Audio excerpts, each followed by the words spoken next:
And I want you to feel, so this is the dowel, you know, and you can tell people they can use a broom at home. They don't have to run out and buy a dowel. But this is an invaluable tool for affirming good alignment and giving that feedback.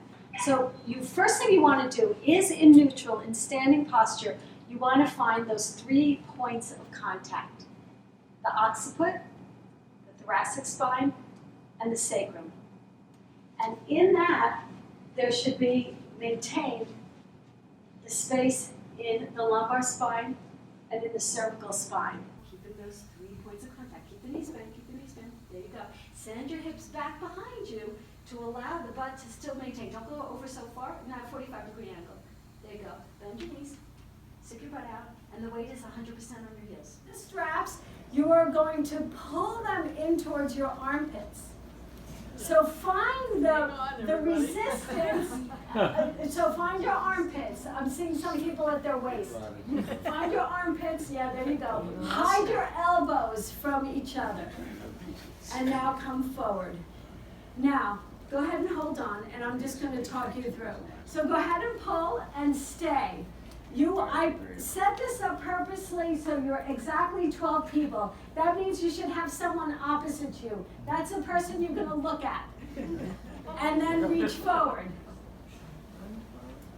And pull back. And reach forward. So what we're working are rhomboids, the muscles between our shoulder blades.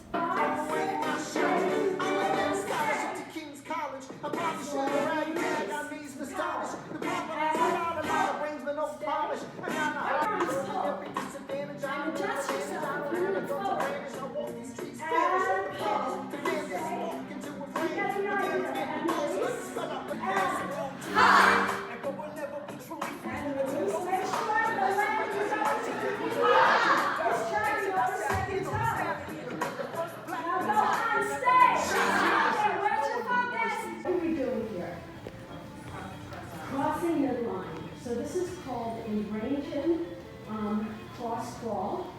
So this helps to integrate the left and right hemispheres of the brain. Really good for neuroplasticity. On the beat.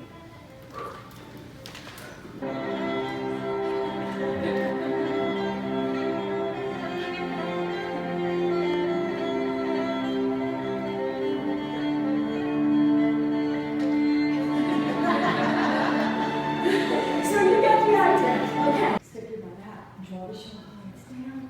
Use your armpit muscles. There you go. Do you feel the stretch? So it's trust. It's a great connection and a great stress. Do you feel the 8 people?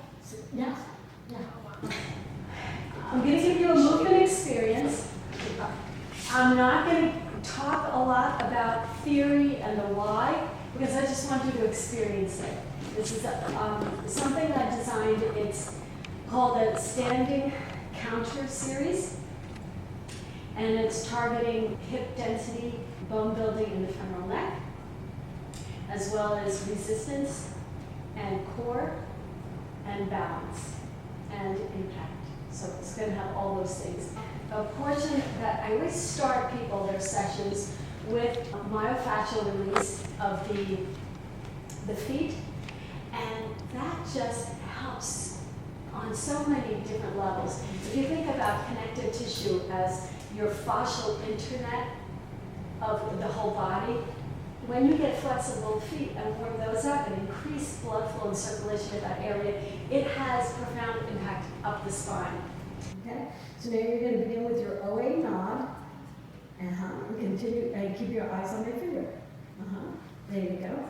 And feel there. And make sure she's staying in neutral. You'll see a lot of the tucking that happening with her.